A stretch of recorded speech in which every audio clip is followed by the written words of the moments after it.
11 sentence दिया हुआ है। दी अर्थ राउंड द सन, पृथ्वी सूर्य के चारों ओर चक्कर लगाती है। मूव और मूव, यहाँ पर वर्ब की फर्स्ट फॉर्म और उसमें लगा हुआ है एस। एस या एस हमें पता है प्रेजेंट इंडेफिनिट टेंस में वर्ब की फर्स्ट फॉर्म में ही सी इट नेम के साथ एस या एस जोड़ते हैं। वर्ब की फर्स्ट फॉर्म में एस या एस जोड़ना है इन चारों सब्जेक्ट के साथ। कौन से टेंस में होता है ये? प्रेजेंट इंडेफिनिट टेंस, पहला जो टेंस है उसमें ऐसा होता है।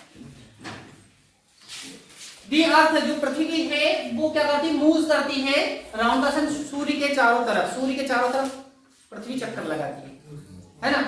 अब ये अर्थ है, यहाँ पर जो सब्जेक्ट दिया है ये एक ग्रह का नाम है। क्या है ये? ग्रह का नाम, सिंगुलर नंबर में। तो डेफिनेट इसके साथ वर्ब के फर्स्ट फॉर्म में एस या एस आना चाहिए, इसलिए यहाँ पर क्या आ जाएगा? मूव आ जाएगा, है ना। कितना सिंपल है, ठीक है। नेक्स्ट सेंटेंस दिया है कि ऑलवेज ऑन टाइम, वह हमेशा समय पर आता है। ये सेंटेंस भी वैसा ही है, इसमें कम और कम से दी हुई है। ध्यान देना, अगर एक एस वाली वर्ब दी है और एक बिना एस वाली तो प्रेजेंट इंडेफिनिट पहले टेंस में आ जाएगी। और ये चीज याद रखना, इसी टेंस के साथ वर्ब की फर्स्ट फॉर्म में एस या एस जोड़ते हैं। इनके अलावा कोई दूसरा सब्जेक्ट आए तो बिना एस या एस वाली वर्ब भरनी, ठीक है। तो यहाँ पे देखिए ही लिखा हुआ है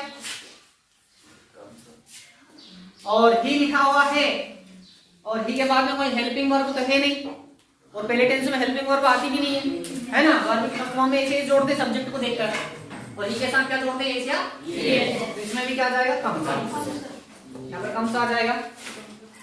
नेक्स्ट सेंटेंस दिया है Ganga is a sacred river, Ganga एक पवित्र नदी है। Article a in the, article a in the आपके बारे में पढ़ाया है। द एक डेफिनेट आर्टिकल है। सबसे पहले द को चूज करके देखना है कि जो वर्ड है ब्लैंक के सामने, उस ब्लैंक के सामने वाला वर्ड डेफिनेट वर्ड तो नहीं है। अगर डेफिनेट वर्ड है तो उसके आगे द लगा देंगे, ए एन की जरूरत ही नहीं पड़ेगी।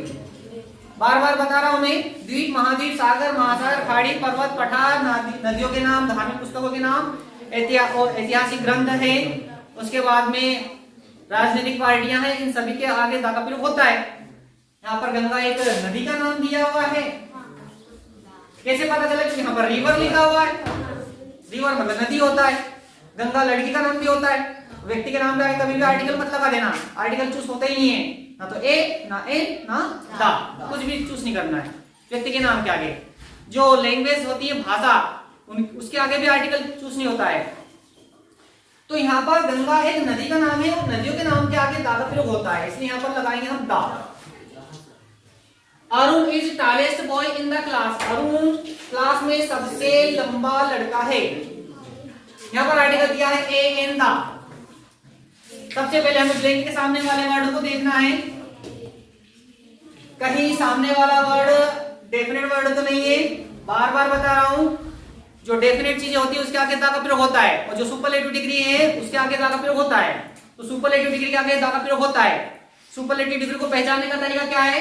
एडजेक्टिव के अंत में ईएसटी जुड़ा हुआ मिल जाए तो समझ लेना कि वो सुपरलेटिव डिग्री है, और ईएसटी लगा हुआ ना मिले, अगर मान लो मोस्ट लगा हुआ मिले आगे, जैसे most beautiful, most careful, most careless, most लगा हुआ मिलेगा सेंटेंस में, लेकिन मोस्ट कहां लगा होता है? आगे रहता है मोस्ट।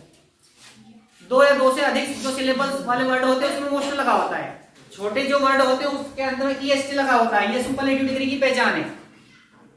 तो सुपरलेटिव डिग्री का सेंटेंस दिया है तो डेफिनेट वर्ड हो जाता है, उसके आगे द का प्रयोग होता है। हिज फादर एमएलए, उसके पिताजी एमएलए। यहाँ पर शॉर्ट फॉर्म दी हुई है और शॉर्ट फॉर्म के आगे द का प्रयोग नहीं होता है कभी भी। यहाँ पर ए या फिर एन का इस्तेमाल होता है। ए का प्रयोग उन शब्दों के पूर्व जिनका उच्चारण हिंदी वर्णमाला के व्यंजन से प्रारंभ होता है, उसके आगे ए, और एन का प्रयोग उन शब्दों के पूर्व जिनका उच्चारण हिंदी वर्णमाला के स्वर से प्रारंभ होता है, उनके आगे एन लगाते हैं। उच्चारण करके देख लीजिए, एमएलए लिख के देख लीजिए हिंदी में, एम एल ए। क्या आ रहा है? ए आ रहा है, वोवेल आ रहा है, वोवेल साउंड दे रहा है। यहाँ पर क्या आ जाएगा? एन आ जाएगा। कितना इजी है, ठीक है। They have been playing here morning, यहाँ पर since और for, सिंस पार का प्रयोग टाइम के बिफोर सिंस पार का प्रयोग होता है। जो टाइम होते हैं समय के आगे सिंस और पार का प्रयोग किया जाता है। 3 टेंस ऐसे हैं जिसमें सिंस पार का इस्तेमाल होता है। प्रेजेंट परफेक्ट कंटीन्यूअस टेंस, चौथा टेंस, 8वां tense past perfect continuous tense, 12वां tense future perfect continuous tense. ये 3 टेंस में समय आता है और समय के आगे सिंस पार का प्रयोग होता है। एक शॉर्ट तरीका मैंने बताया था सिंस का प्रयोग। अगर सिंस का प्रयोग कहां करना है और पार का प्रयोग कहां करना है। अगर मान लो काउंटिंग दी गई हो ना टाइम के रूप में, क्या दी गई हो, काउंटिंग, गिनती, क्या दी गई हो, गिनती वाला समय दिया गया हो तो डेफिनेट उसमें फार लगा देना। क्या लगा दोगे, और गिनती वाला समय ना दिया हो तो उसमें सिंस लगा देना। कितना शॉर्ट तरीका है ना। इसका डिटेल से मैंने आपको पढ़ाया भी था सिंस पार के बारे में, है ना। एक वीडियो भी बना हुआ, जाओ तो आप उसको देख लेना, डिटेल से देखना चाहो